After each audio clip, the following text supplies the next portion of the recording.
Du coup, je vous propose de commencer. En tout cas, c'est avec plaisir que je vous souhaite la bienvenue à ce webinaire dédié à la présentation des avancées du projet du titre unique. Ce que je vous propose, c'est que sans plus entendre, je laisse la parole au directeur général des infrastructures, des transports et des mobilités, Thierry Coquille, qui nous fait l'honneur d'introduire cet événement. Merci Mélanie. Est-ce que vous nous entendez? Est-ce que vous m'entendez? Oui. C'est clair? Bon. Merci donc, chers toutes, chers tous.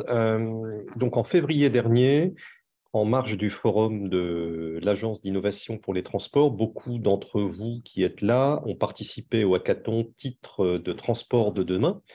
Je tiens d'abord à vous en remercier chaleureusement parce que cette contribution que vous avez faite en nous donnant votre temps et votre jus de cervelle bien, a été essentielle pour nous permettre de passer à une étape importante, puisqu'on est passé d'une idée, d'une attente qu'avait exprimée notre ministre, à des ébauches de solutions qui, vraiment grâce à votre expertise, votre créativité et toute l'énergie que vous avez mis, ont dépassé vraiment nos attentes. Et donc, encore une fois, merci.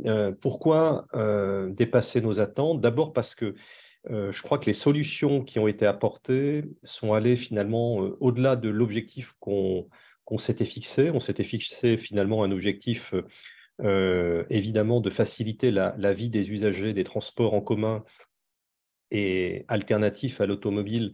Mais là, vous avez posé le sujet dans une vision très large, en intégrant le vélo, l'autopartage, les trottinettes, le covoiturage et tous les modes alternatifs au monovoiturage. Et donc, ça, c'est la première des choses. Et la deuxième raison pour laquelle vous êtes allé plus loin, c'est parce que vraiment, les solutions que vous avez esquissées sont ambitieuses, innovantes et aussi réalisables, nous semble-t-il, dans le délai qui était pourtant très stimulant, puisque vous vous en souvenez, il avait été fixé à 2 ans. Et même si ce n'est pas un délai définitif, et on se doute bien qu'en 2 ans, on ne va pas révolutionner le système billettique en France, mais en tout cas, c'est une étape qui nous semble intéressante, et même si derrière, évidemment, il y aura d'autres horizons. Donc, ce hackathon, ce que je voulais vous dire, c'est que ça a été un véritable propulseur pour nous dans la bonne direction, nous semble-t-il. Et depuis, sous l'œil attentif du ministre, on a continué de progresser. Donc, et là, je remercie aussi les équipes qui s'en sont occupées ces dernières semaines et derniers mois à la Mint, avec Claire Barito, évidemment, mais aussi les équipes du pôle numérique, enfin bref, toute la mine.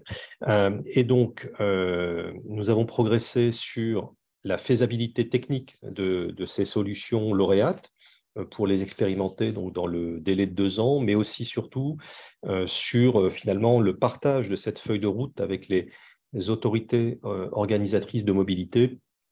Et nous avons été agréablement surpris de voir leur implication, leur engagement et finalement l'enthousiasme qu'avait suscité, en tout cas les espoirs qu'avait suscité cette initiative titre unique. Donc je suis finalement heureux de vous annoncer que les travaux avancent bien et que nous espérons en tout cas que cette feuille de route nous permette d'initier des expérimentations en 2023, en tout cas 2024, pardon. Donc ça paraît tout à fait crédible. Je profite aussi d'ailleurs de cette occasion pour inviter toutes les collectivités qui souhaiteraient être territoire pilote à le faire savoir et donc à contacter les équipes de la Mint et notamment Mélanie Vessier qui a introduit ce séminaire. Nous vous annoncerons à l'automne les territoires d'expérimentation.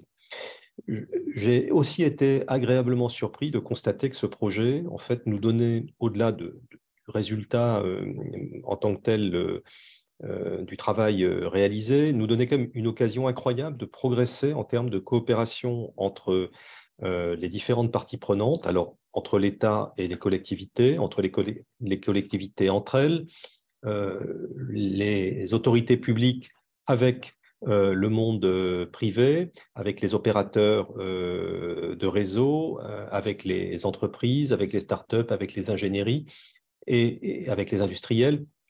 Et donc, vraiment, je pense que cette initiative a aussi révélé d'abord le dynamisme de l'écosystème de la billettique, on va dire, globalement en France, mais aussi l'envie de travailler ensemble, finalement, et d'améliorer nos services apportés à la population.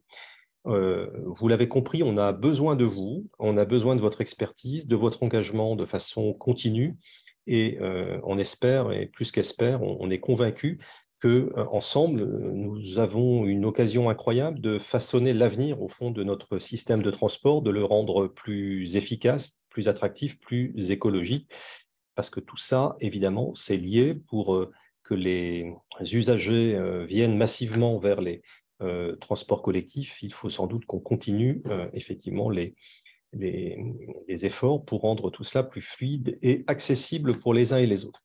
Donc, je conclurai en vous disant encore une fois merci de votre participation au hackathon. Merci d'être là aujourd'hui. C'est à nouveau un témoignage de votre intérêt. Et continuons d'avancer dans cet état d'esprit coopératif. Et puis, je vous souhaite à toutes et à tous une excellente journée et je repasse la parole à je ne sais qui. Merci, merci beaucoup, Monsieur Coquille. J'espère que vous m'entendez mieux que Très bien. au début. Ok, super, merci. Donc voilà, comme vous l'avez bien dit, ce point d'étape a vraiment pour vocation de vous partager les travaux en cours et à venir sur le projet. Donc, comme vous l'avez peut-être identifié, le webinaire sera enregistré et disponible en replay sur le site France Mobilité. Donc, pour ceux qui souhaitent le partager par la suite, n'hésitez pas. Également, nous avons prévu un moment d'échange et de questions-réponses. Donc, n'hésitez pas à poser vos questions au fil de l'eau dans le chat, mais pour la bonne continuité de la présentation, veillez à fermer vos micros pendant la présentation. Donc, pour commencer ce webinaire, je vous propose peut-être dans un premier temps de vous partager les moyens que nous avons mis en place pour communiquer efficacement sur le projet. Donc, nous avons enfin créé un site web dédié dont le nom s'affiche. D'ailleurs, j'en profite, la présentation sera également disponible sur le site France Mobilité où vous pouvez retrouver tous les liens vers l'ensemble des documents. Donc, le but de ce site qui sera public est vraiment de regrouper les informations essentielles du projet, que ce soit sur le hackathon qui s'est tenu en février, mais aussi sur les avancées en cours. Donc, on aura également une rubrique FAQ qui sera présente pour pouvoir répondre à l'ensemble des questions qui pourront être posées dans le cadre du projet. Donc, on vous invite à le consulter si vous souhaitez en apprendre davantage sur cette initiative. Par la suite, on essaye également d'utiliser au maximum le site France Mobilité pour garantir la diffusion des informations et notamment les événements liés au projet tels que le webinaire d'aujourd'hui, mais aussi les documents qui ont pu être produits dans ce cadre. Typiquement, vous pouvez y retrouver les études réalisées en amont du hackathon, que ce soit sur l'état des lieux de la billettique en France, mais aussi sur l'opportunité de mettre en œuvre un titre unique à l'échelle nationale. Donc, n'hésitez pas à aller les consulter. Et pour terminer, on a également actualisé le site du ministère sur tous les enjeux de services numériques de mobilité, où on essaye d'y intégrer les dernières informations pertinentes sur le projet. Donc voilà, tous ces liens vous seront transmis également. Donc, suite au hackathon, nous avons pu réaliser des échanges approfondis avec les équipes qui ont été désignées lauréates afin de creuser davantage leurs idées et évaluer les conditions dans lesquelles il serait possible de déployer leurs solutions. On a également proposé une fresque des mobilités au sein des entreprises que les lauréats représentaient. Et donc, certaines ont accepté et plusieurs fresques ont été organisées chez les volontaires.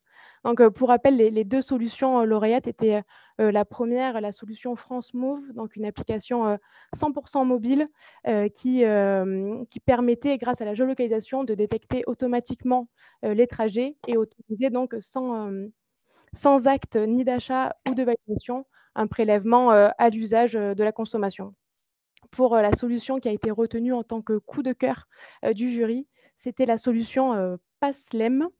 PASLEM, donc, LEM qui signifiait liberté, égalité et mobilité, et qui permettait la création de nouveaux supports de transport unique sous la forme d'une carte à puce, soit physique, soit dématérialisée, et qui était associée à un compte unique de mobilité.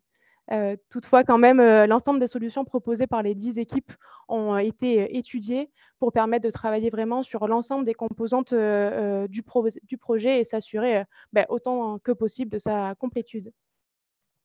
Donc, ce que je vous propose, c'est avec plaisir en tout cas que je cède la parole aux lauréats du hackathon.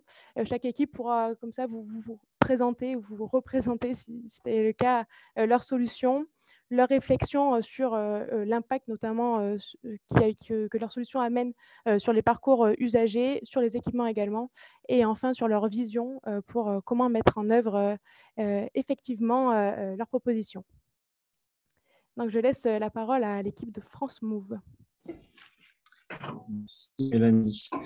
Donc, je pense que vous l'avez tous compris, l'objectif de ce hackathon, c'était justement de réfléchir à un moyen de faciliter les mobilités entre les AOM notamment, faciliter aussi le fonctionnement de validation des titres. Et c'est vrai que nous, sur ces 2 jours sur lesquels a duré le hackathon, on a essayé de réfléchir sur quelque chose d'un petit peu disruptif, mais qui se base quand même sur des technologies qu'on utilise dans le quotidien, notamment la géolocalisation.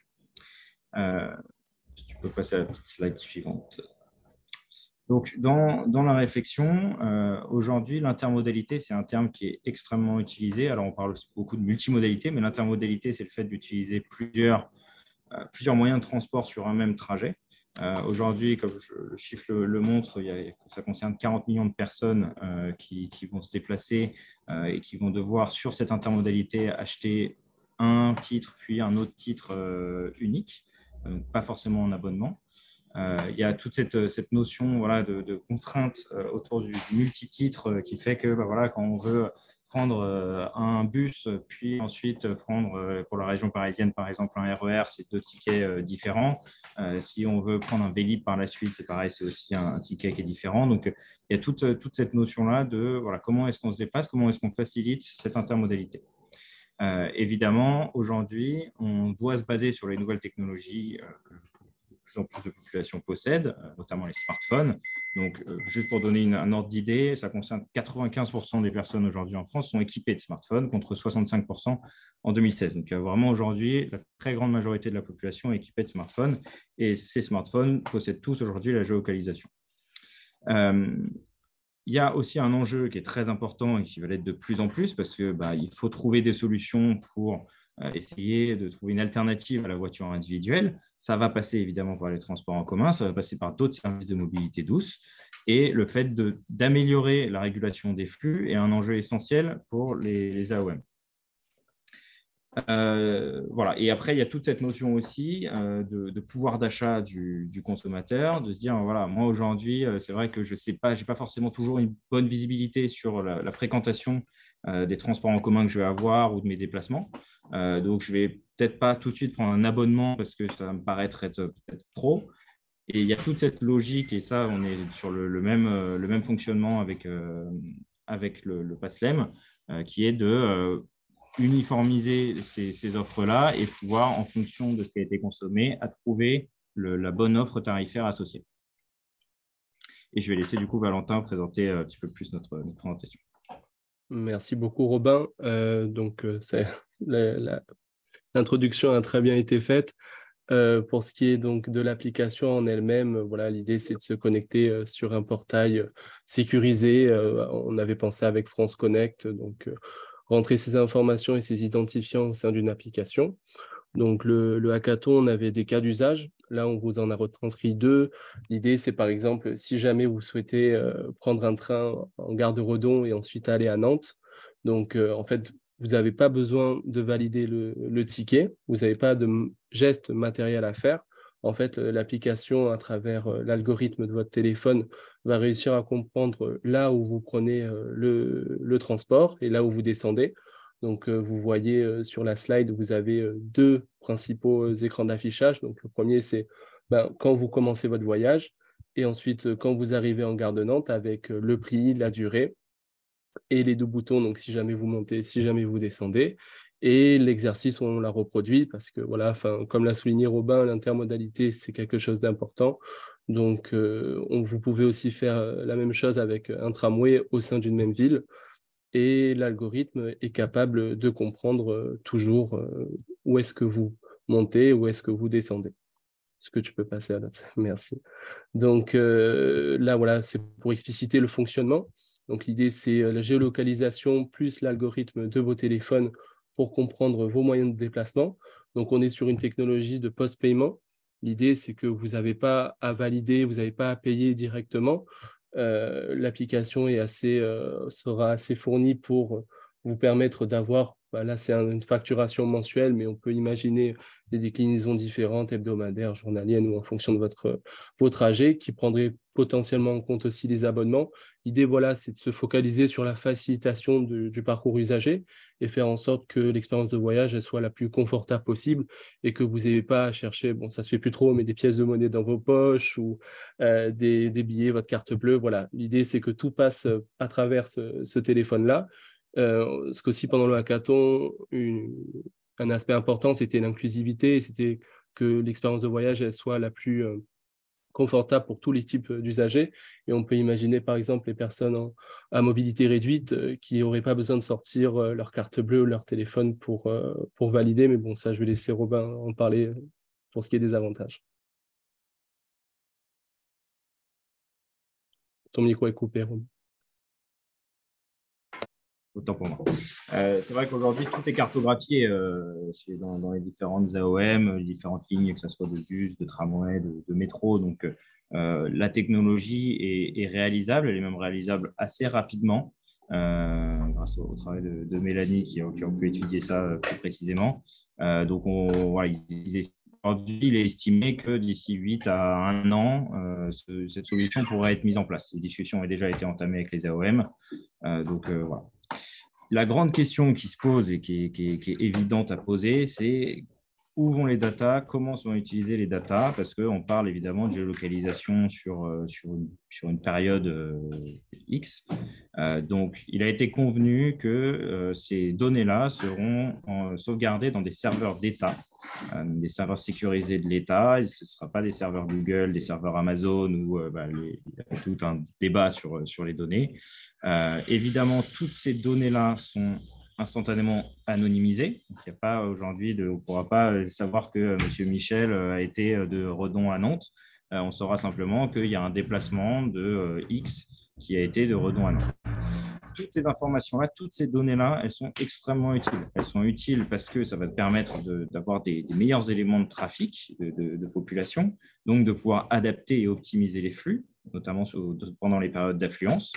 On va pouvoir aussi avoir une meilleure connaissance des usagers, ce qui va permettre d'optimiser l'offre, de se dire, OK, peut-être qu'il y a une offre d'abonnement parce qu'on remarque qu'il y a tel comportement utilisateur régulier. Ça va aussi permettre de mieux comprendre les besoins de déplacement PMR, de savoir, OK, on a des trajets de là à là, donc il faut renforcer éventuellement l'offre disponible.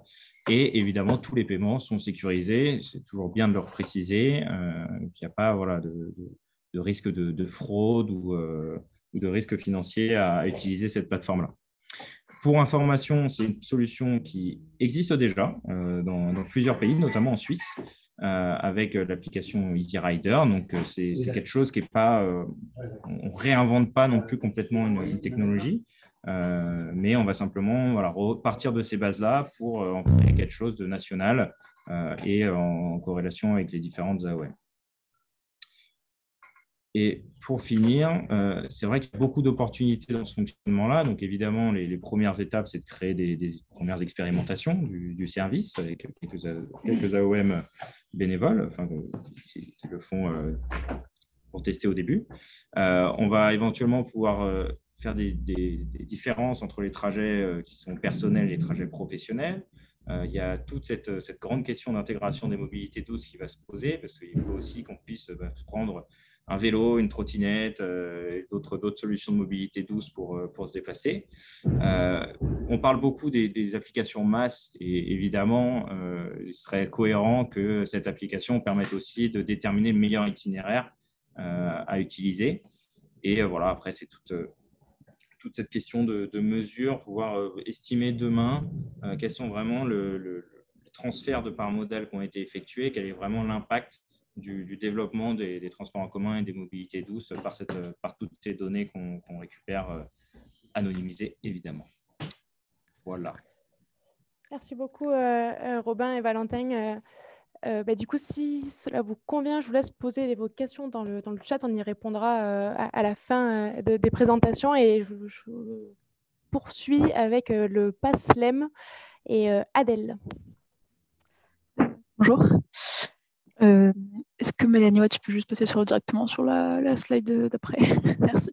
Donc juste, nous on a eu une solution assez différente de la première solution, puisque on a essayé vraiment de prendre le parti de coller au système existant, d'avoir vraiment une solution imaginée pour être fonctionnelle le plus rapidement possible. Donc Mélanie, si tu peux encore passer de slide, s'il te plaît. Merci. Donc l'idée, c'est d'avoir un support unique qui est d'abord lié à un compte unique. Compte unique qui permet de se créer un compte et puis de choisir le support qu'on peut avoir. Donc, notre PASLEM, en effet, il est disponible en fait sous deux formats. Le format carte pour les usagers qui souhaiteraient bénéficier de ce type de support, ou tout simplement pour ceux qui n'ont pas accès au support dématérialisé, ou alors au support dématérialisé, donc sur téléphone, pour ceux qui préfèrent la solution un peu tout en un. Donc ce support, en fait, l'objectif principal, c'est de mettre le post-paiement, enfin du paiement à l'usage, en validant, donc avec un geste de validation sur les équipements existants. L'idée, c'est que le système de validation est vraiment se colle à ce qui existe aujourd'hui. Donc, en fait, on valide son support sur les différents valideurs et le système biétique, peu importe son fonctionnement, serveur centrique, support centrique, il va consolider en back-office les validations qui seront agglomérées, puis réenvoyées en back-office vers un registre national qui va consolider en fait tous les trajets sur les différents réseaux pour ensuite pouvoir émettre une facturation suite à l'usage. Petit point que je n'ai pas précisé, lorsqu'on crée son compte, on peut se rattacher à un profil, donc via France Connect ou autre, pour en fait avoir des tarifications adaptées. C'est-à-dire qu'on peut se créer un profil senior, un profil étudiant, peu importe, comme ça, une fois qu'on valide sur chaque territoire, on peut appliquer au sein du territoire les tarifications existantes, y compris pour des profils spécifiques. Du coup, voilà, merci. Donc là, c'est un peu plus de détails sur ce que je viens de vous dire. Je ne pense pas qu'il y ait forcément besoin de tout repasser. Voilà, juste petit rappel qu'effectivement, c'est du coup 2 formats de cartes, qu'on peut aussi essayer d'imaginer d'aller un peu plus loin avec des systèmes type QR code sur la carte. Bon, voilà, à réfléchir. Et après, il me semble que j'ai déjà évoqué tout autre point. Oui, voilà, sur le compte, on a accès au justificatif de paiement, au suivi de consommation. Voilà. Donc, en conclusion, c'est vraiment l'idée de faire un support. Enfin, il y a 2 visions. Il y a la vision voyageur avec le but d'offrir une nouvelle solution d'un support unique qui marche sur tous les réseaux. Et avec ce point aussi du post-paiement qui offre vraiment l'absence d'acte d'achat, donc un voyage beaucoup plus fluide. Et puis aussi l'aspect AO, de se dire que voilà, on voulait vraiment un système qui fonctionne sur l'existant pour une mise en œuvre la plus simple et rapide possible. Et bien sûr, je laisse le reste du groupe compléter si j'ai oublié des des points, n'hésitez pas. Merci beaucoup en tout cas Adèle pour cette présentation. Voilà, c'était un préambule de ce qui allait, de ce que nous allons proposer du coup par la suite. Donc vraiment, je souhaite à nouveau remercier l'ensemble des acteurs qui sont impliqués dans le projet, que ce soit les participants du hackathon, dont les lauréats, mais également l'ensemble de nos partenaires et dont nos partenaires institutionnels. C'est vraiment votre contribution qui fait que le projet avance comme à cette vitesse-là. Donc, je vous propose de poursuivre cette présentation en rentrant un peu plus dans les détails du projet et en commençant par les principes qui guident la démarche. Donc, ce projet, comme l'a rappelé Monsieur Coquille, est vraiment guidé par le souhait, par la volonté de simplifier le parcours usager. C'est vraiment ce qu'on a essayé de démontrer durant ce fameux hackathon du mois de février. Mais donc, comment inciter à utiliser les modes de mobilité alternatifs à la voiture individuelle. Donc, une fois qu'on a dit ça, comment il est mis en place. Donc voilà, nous souhaitons vraiment élaborer cette initiative en étroite collaboration avec les AOM dans le but déjà de co-construire une feuille de route solide et concertée. Mais notre volonté reste également d'inclure au maximum l'ensemble de l'écosystème dans la démarche, et notamment en particulier les opérateurs de mobilité et de transport avec qui nous avons d'ores et déjà établi un premier dialogue.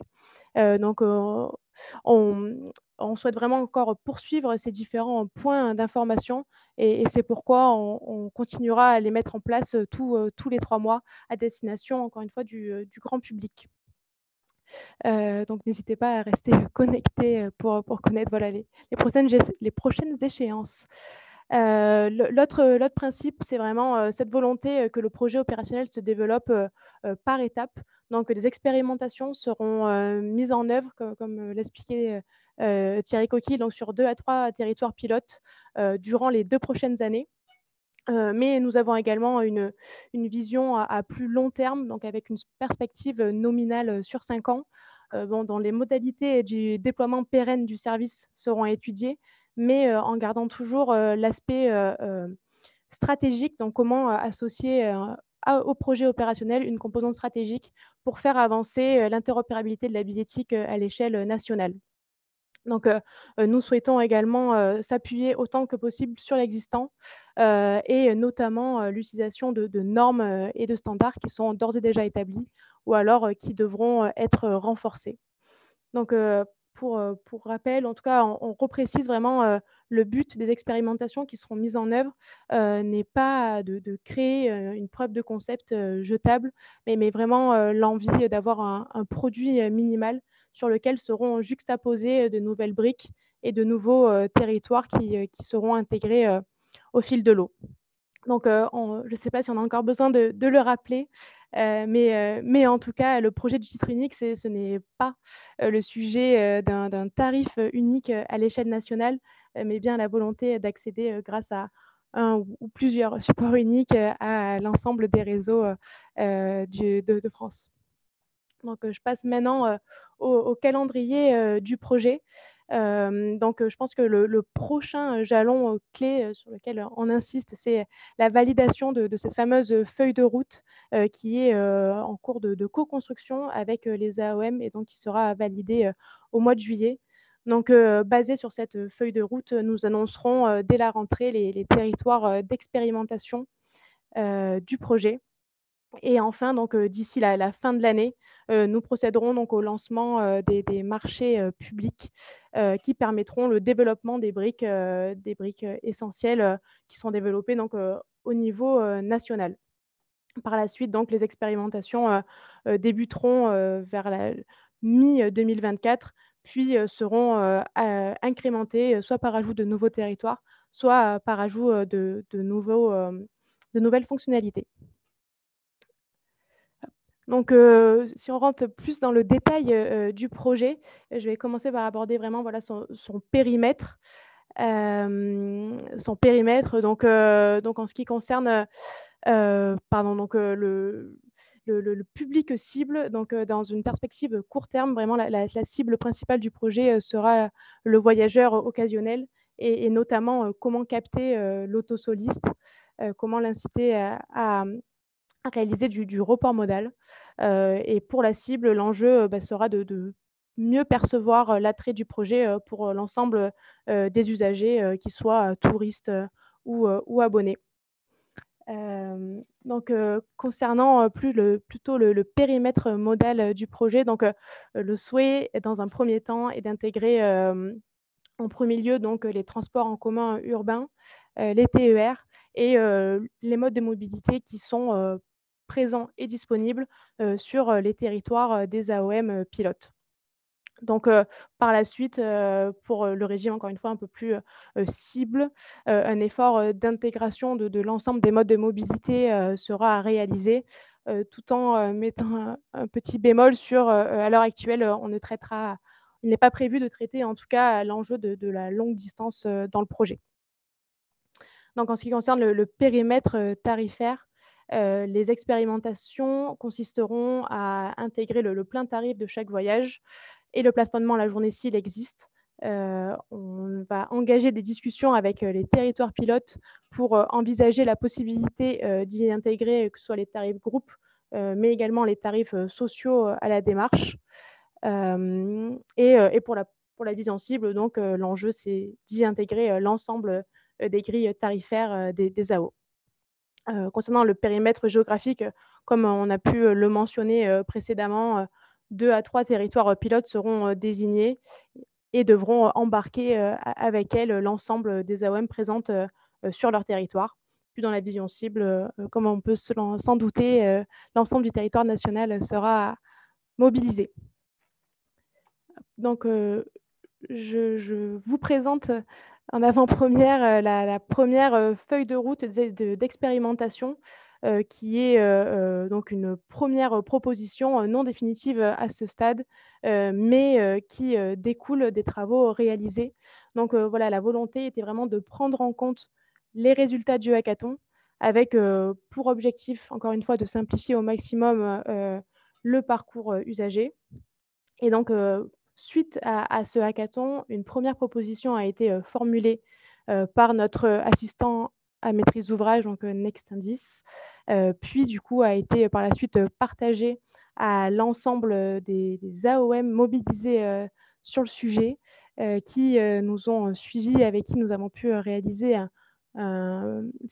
beaucoup de réunions. Et donc, voilà, cette première proposition découle de ces travaux. Donc, dans un premier temps, pour les expérimentations, nous envisageons donc le développement d'une application au niveau national. Donc, une application voilà, portée nationalement et qui permettra de souscrire à un service national post-payé. Donc, pour rassurer l'usager sur le montant à payer en fonction du trajet réalisé, on y intégrera également de l'information voyageur. Elle sera donc associée à la proposition et une auto-validation sera demandée à l'utilisateur en entrée et en sortie de réseau pour définir au mieux le tarif associé.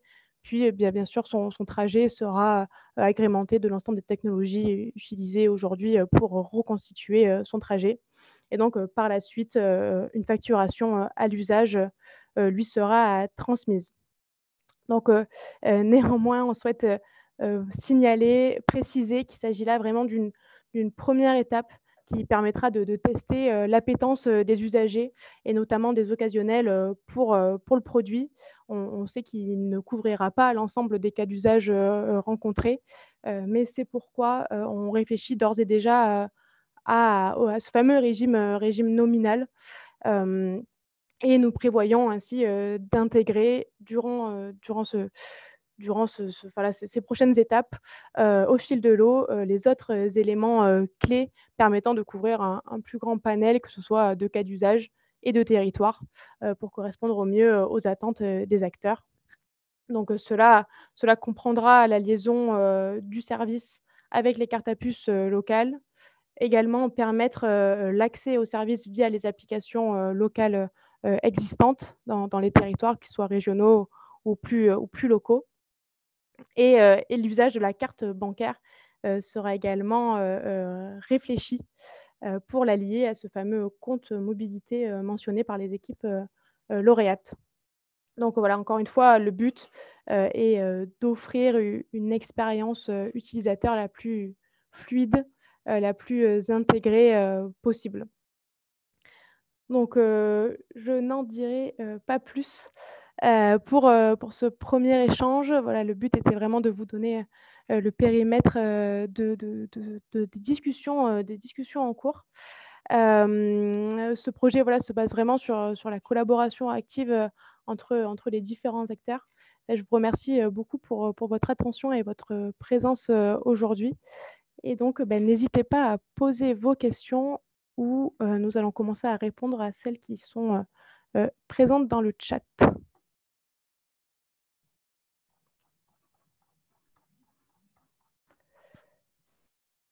Mélanie? Oui. Oui, c'est Johan, bonjour. Pose la question, du coup, donc l'idée cible, c'est bien d'avoir une application nationale avec un calculateur d'itinéraire national qui aurait donc été choisi suite à des marchés lancés, ce que je comprends, dans l'été. Alors aujourd'hui, c'est vrai que quand on parle de... Pardon, je vais revenir sur le calendrier. Aujourd'hui, les marchés seront écrits durant l'été pour être publiés à la fin de l'année. Et donc, voilà, on attend plutôt les réponses premier trimestre 2024. Ok. Et le périmètre des marchés, en tout cas le nombre de marchés et ce pourquoi vous allez consulter, ça, on le saura au moment de la publication des marchés ou Ça, en fait, je pense qu'on fera peut-être une prochaine étape en vous précisant un peu plus en détail quelles sont les briques que nous imaginons développer. Enfin, notamment, tu mentionnais le calculateur d'itinéraire, etc. Et donc, par la suite, les marchés seront diffusés. Okay, merci.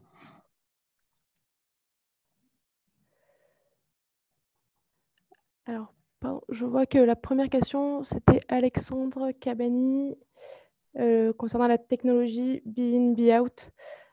Quid des faux positifs de cette technologie donc, en effet, c'est pour ça qu'aujourd'hui, on part plutôt sur une proposition donc, de check-in, check-out. Enfin, donc, il y aurait quand même un système de validation qui serait combiné à toutes les autres solutions qui étaient proposées par la solution France Move avec notamment la géolocalisation du Wi-Fi, des balises Bluetooth, etc.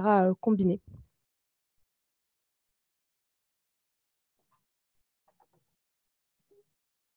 Alors, le sujet de la répartition des recettes, en effet, c'est un sujet qu'on a bien en tête et qui sera bien étudié par la suite et qui est en cours justement de réflexion avec les différentes AOM qui participent au projet. Donc, je crois que concernant connaître à l'avance le coût du déplacement, on y a plus ou moins répondu en décrivant voilà, qu'on souhaite vraiment y intégrer, parce que c'est vraiment un marqueur fort d'y intégrer de la formation voyageur combiné à un calculateur d'itinéraire. C'est vrai que, Yoann, tu mentionnais national. Aujourd'hui, en tout cas, en ce qui concerne les expérimentations, on partira sans doute sur du calculateur d'itinéraire plutôt basé sur les territoires d'expérimentation. Et on verra en parallèle comment le développer sur l'ensemble du territoire et sa pertinence.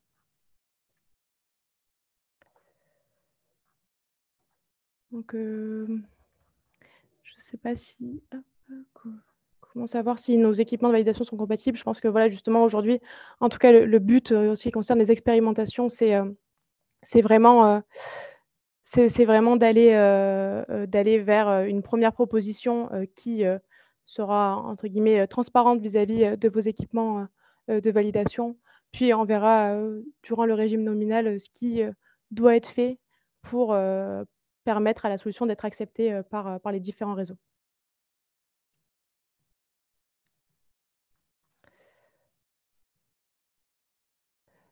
Donc, peut-être revenir sur toutes les questions, ça en fait peut-être beaucoup. Mais en tout cas, pour répondre à la question des projets déjà en place et en cours d'open payment, typiquement, on ne veut pas du tout aller dans le sens contraire de ce qui est déjà proposé par les métropoles, etc. Et c'est pour ça qu'on réfléchit à ces différentes possibilités sur le régime nominal également.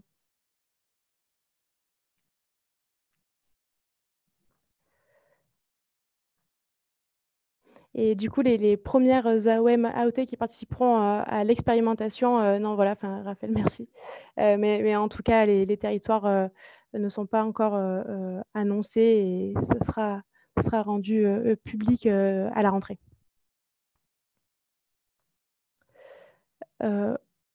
Aujourd'hui, en ce qui concerne l'UGAP ou une centrale d'achat, ce n'est pas ce qui est imaginé à l'heure actuelle, mais nous pouvons y réfléchir aussi.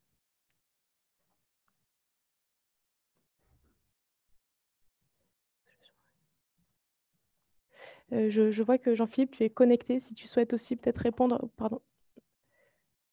à certaines questions, désolé. Bon, je regarde les questions sur le bonjour. Je regarde les questions sur le modèle économique.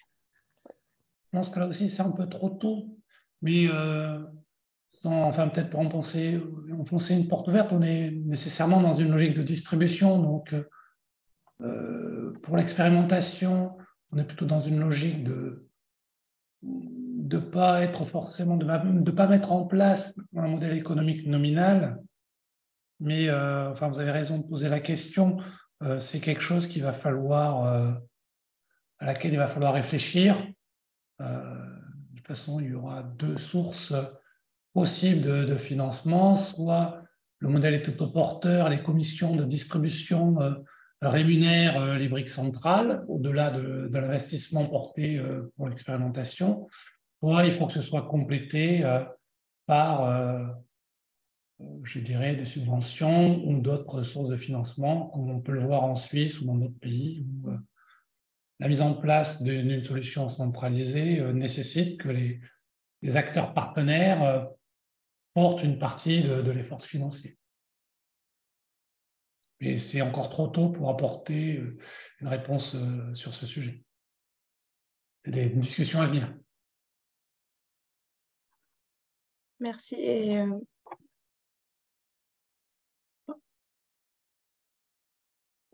y avait une question aussi sur le SDK. Je ne sais pas si tu l'avais répondu. Alors, non, justement, j'ai la lire. Tu veux y répondre ou je le fasse? Vas-y. Donc, effectivement, dans l'expérimentation, on met en avant une application unique. Hein, c'est qui est sorti aussi du hackathon des deux projets. Donc, c'est tout à fait légitime. Mais on est aussi conscient, et on l'a vu aussi encore une fois à l'étranger dans les autres initiatives de titres nationaux ou de titres uniques, qu'il y a une volonté ou une appétence aussi des collectivités, de leurs exploitants, d'être aussi eux-mêmes distributeurs de ce service. Donc, clairement, le service sera imaginé pour être, je dirais, multidistribuable. Même si dans le cadre de l'expérimentation, il viendra dans une offre tout en un avec une application qui sera développée dans le cadre de l'expérimentation. Est-ce que cette application unique persistera de façon pérenne?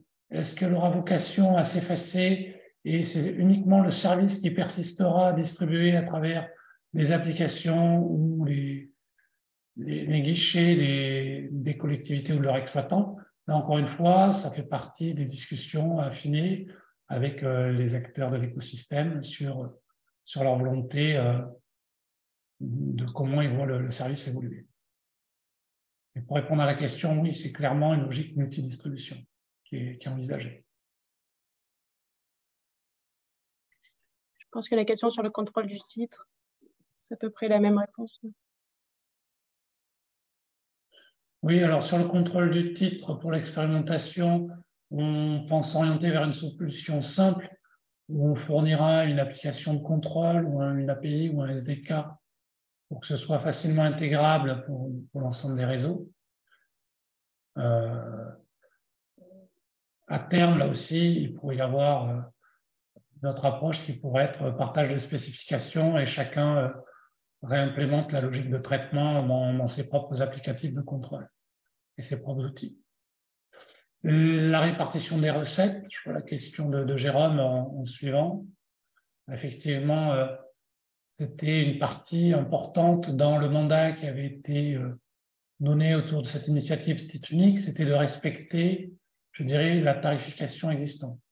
Donc, qui dit la tarification, c'est que même si c'est un tiers qui vend un titre d'une AO, l'AO, en retour, perçoit le titre, le tarif qui lui est dû. Donc, on imagine effectivement qu'il y aura une brique de répartition des recettes, qu'il y aura un double rôle encaissé auprès de, une brique d'encaissement et de répartition des recettes, avec un double rôle encaissé auprès des usagers les montants dus pour l'ensemble des trajets en une seule fois, et ensuite répartir ce montant en fonction des règles de répartition qui seront données par les AO. Donc aujourd'hui, on est plutôt parti pour avoir une gamme tarifaire simplifiée au niveau de l'expérimentation qui va être plutôt du titre du ticket unitaire, éventuellement plafonné au prix d'un tarif journalier, encore une fois si les AO le souhaitent. Éventuellement, on peut s'imaginer peut-être des tarifs groupes, si on décide d'aller vers la mise en place d'un tarif groupe dès l'expérimentation. Derrière la perception de ces recettes, il y aura une redistribution vers la haut propriétaire du titre. Et si on est sur un titre interopérable, donc dont la recette doit être répartie, on appliquera la règle de répartition entre les différentes AO. Si c'est un titre qui est réparti à 50% entre deux AO, on pourra répartir la recette à 50% entre les deux AO. Merci. Je vois Muriel, tu lèves la main. Si tu souhaites intervenir. Oui, si c'était possible. Merci déjà aux premiers participants d'avoir bien rappelé la nécessité d'avoir du sans contact, mais vraiment sans contact, ne nécessitant pas la manipulation du titre pour faciliter les passages.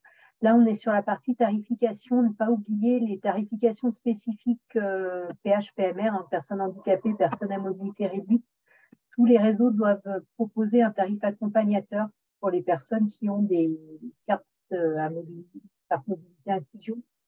Voilà, ne pas faire que le support ne puisse faire que le support puisse vraiment accepter tous les titres des réseaux, surtout les tarifs PH-PMR. Merci. Bien noté, Muriel. Je pense que, encore une fois, dans l'expérimentation, on a voulu commencer simple. Et pour l'instant, on va démarrer avec du plein tarif. On verra comment on peut intégrer une première information qui pourrait être une date de naissance pour appliquer une tarification liée à l'âge ou une gratuité liée à l'âge, puisque certains réseaux appliquent aussi une gratuité liée à l'âge.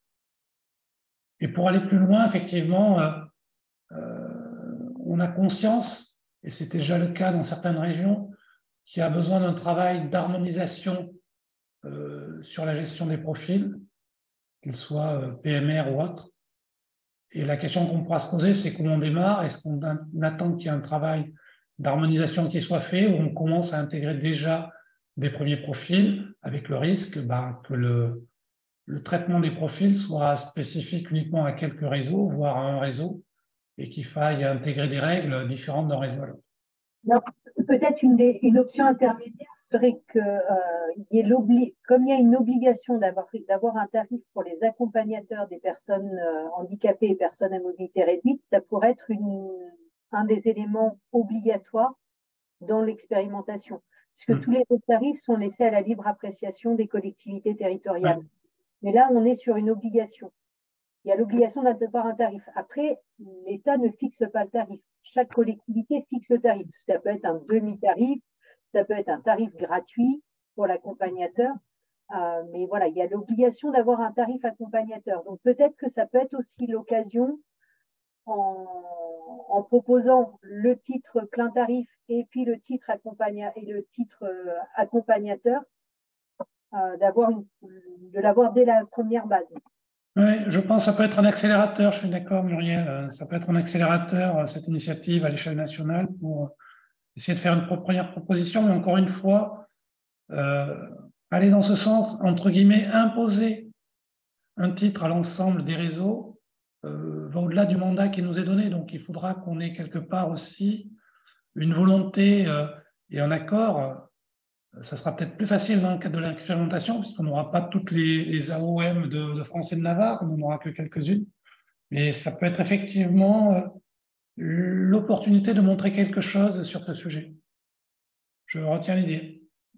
Je suis disponible pour en discuter en dehors du webinaire pour ne pas monopoliser le webinaire sur cette.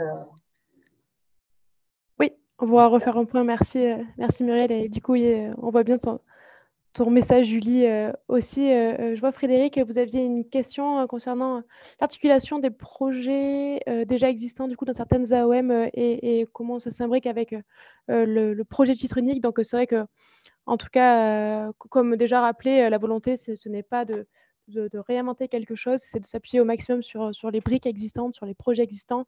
Et également, donc, cela rejoint un peu la question de Johan, de vous proposer en tout cas des SDK sur comment refaire le lien, comment pouvoir soit revendre ce qui est proposé dans le cadre du projet titre unique, soit comment s'y intégrer, que ce soit typiquement pour les briques en back-office. Je ne sais pas si Jean-Philippe, tu veux ajouter quelque chose?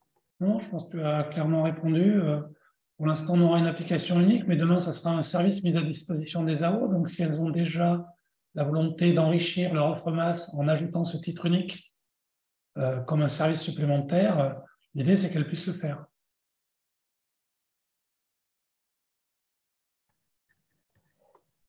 Alors, je pense qu'on a répondu à toutes les questions qui avaient été posées. Jérôme, si vous voulez, peut-être je peux vous laisser prendre la parole, en tout cas, pour expliciter un peu plus la question.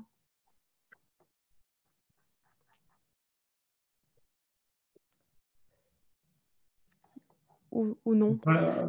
Enfin, on peut peut-être répondre à la question de Jérôme, parce qu'elle me paraît assez claire.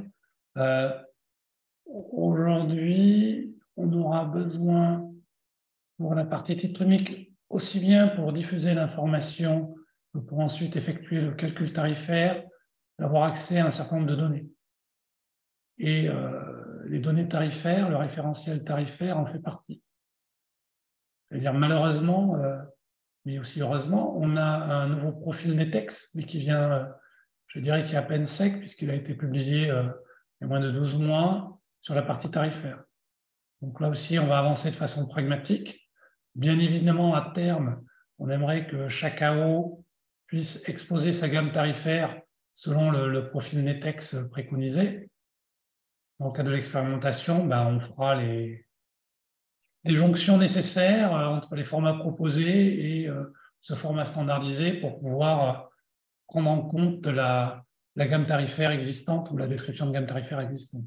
Et encore une fois, pour l'expérimentation, on parle de quelques titres, des titres unitaires, un titre journalier en plein tarif.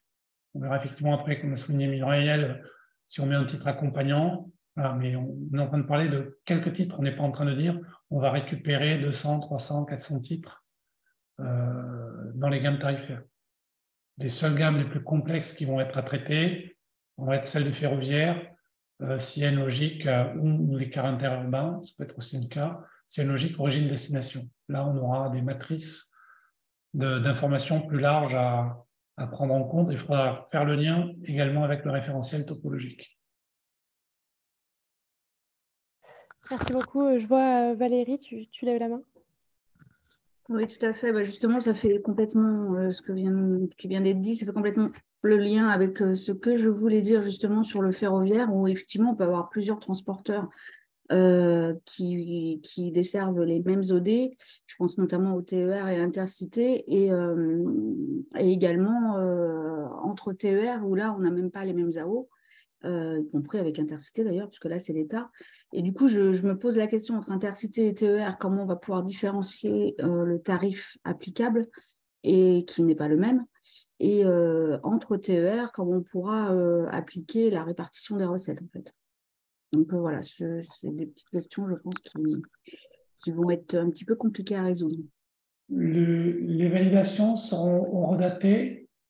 On a plutôt convenu avec les AO pour l'instant d'essayer de travailler sur la base de l'offre théorique. Donc, si on va dire, si chacun respecte ses horaires, je pense que, sauf à ce qu'il y ait 2 trains qui se suivent à 1 minute d'écart pour la même desserte, on devrait pouvoir arriver à distinguer, non pas avec la géolocalisation, mais en tenant compte des horaires, de départ et d'arrivée, quel est le mode de transport, est-ce que ça a été un intercité ou un TER qui a été emprunté par la personne. Oui, c'est bien le respect des horaires qui m'inquiète, justement. Voilà. Après, je pense qu'il faut rester, pas être trop ambitieux dès le départ, hein, parce que de toute façon, je ne suis pas sûr que les informations soient aussi disponibles. C'est clair qu'à un moment donné, si on remplace l'offre théorique par l'offre temps réel, on aura une précision beaucoup plus fine, puisque du coup, il n'y aura plus de raison de se tromper si on dispose de l'information, je dirais, réelle des horaires pratiqués et pas des horaires théoriques.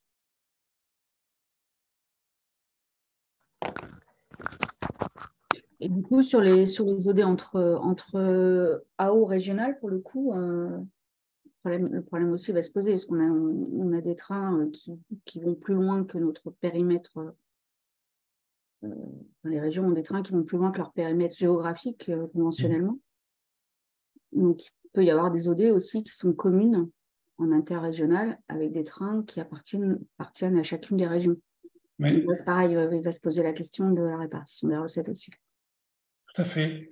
Mais j'imagine que les répartitions des recettes sont, pour un TER, pour une desserte donnée, la répartition de recettes est déjà définie. La question, c'est plutôt, tel que j'entends Valérie, c'est plutôt est-ce qu'on aura tous les éléments pour affecter le trajet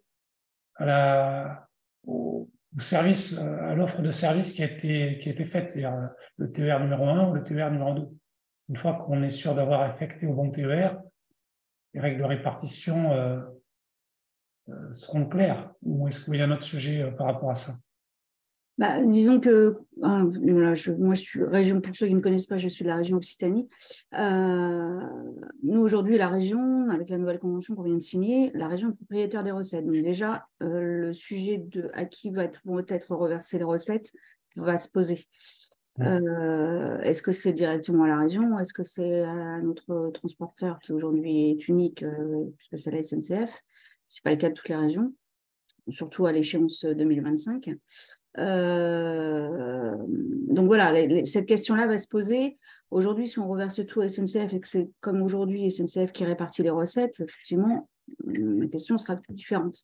Mais vraiment, je pense que pour les régions, cette question va être importante. Là, je dirais que c'est plus votre choix en tant qu'AO. L'outil, il va être, j'allais dire, multi-commerçant, pour prendre un terme neutre. Et le commerçant, c'est-à-dire celui qui va faire l'encaissement de la recette, que ce soit l'exploitant ou l'AO, ce sera à vous de nous dire, le sera durable. Oui, non, mais je n'ai pas la réponse aujourd'hui, hein, mais je pense que c'est une question importante. En tout cas, c'est vrai que c'est des sujets qu'on a en tête et je pense qu'on n'a pas fini de les aborder lors de nos différentes réunions. Du coup, je vois qu'il y a également une question de Fanny, métropole de Lille, qui va être gestionnaire de l'application mobile, qui est l'organisme pour le SAV. Alors, l'application mobile, voilà, c'est bien, il le savait également, mais c'est bien, ça fait bien partie des différentes briques qu'on envisage pour la publication de nos fameux marchés publics là, de la fin de l'année. Et concernant le SAV, en tout cas, on y réfléchit encore plus en détail. Pareil, voilà, c'est des sujets qui nécessitent une plus grande, aller plus dans le détail, notamment sur les enjeux contractuels, juridiques. Donc voilà, on l'a bien en tête et on y travaille et on apportera des réponses incessamment sous peu.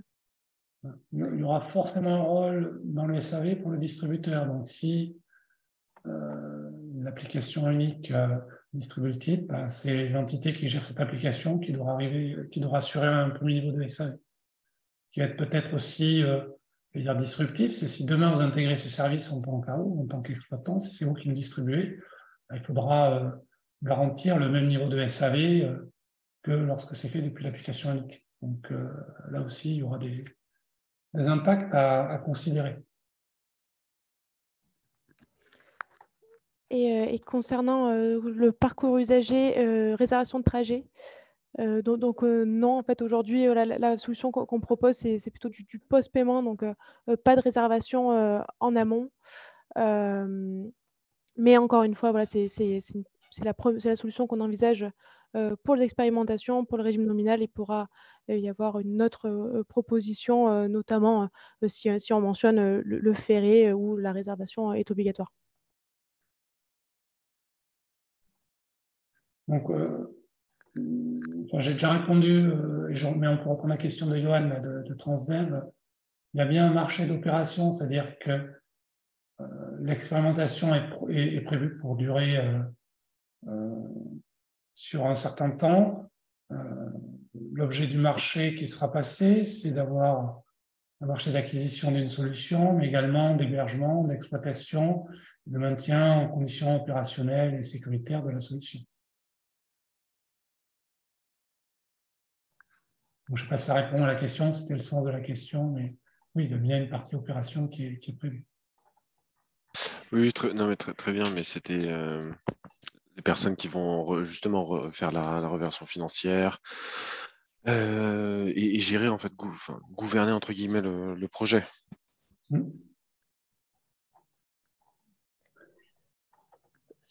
Donc, il y a quand même deux choses. Il y a d'une part à l'échelle nationale quand même. Et la question, c'est est-ce que c'est la DGITM qui est en charge de cette opération, de ce projet, plus après les titulaires des différents marchés, si je comprends.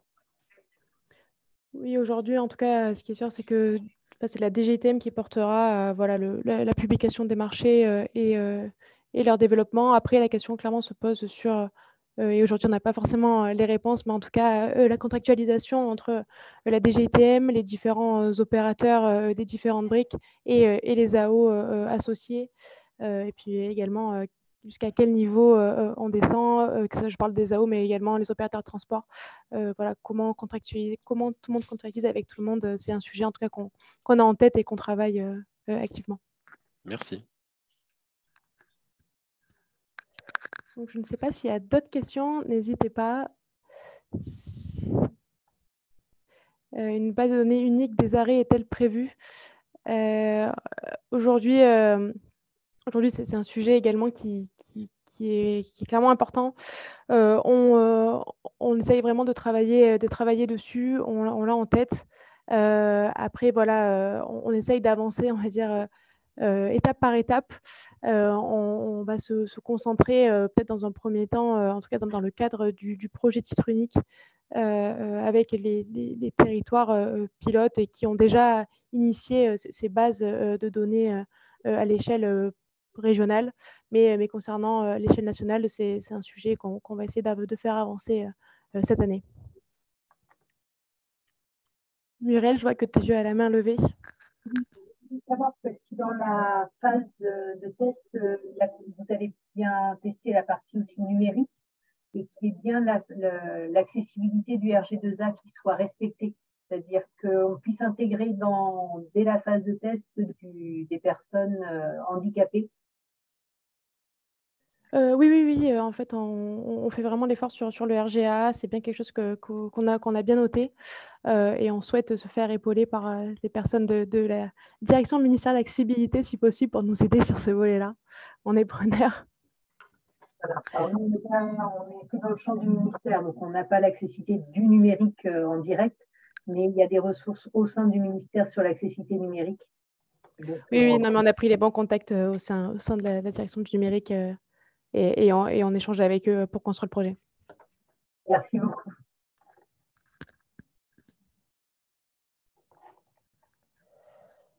Donc, s'il n'y a pas d'autres questions...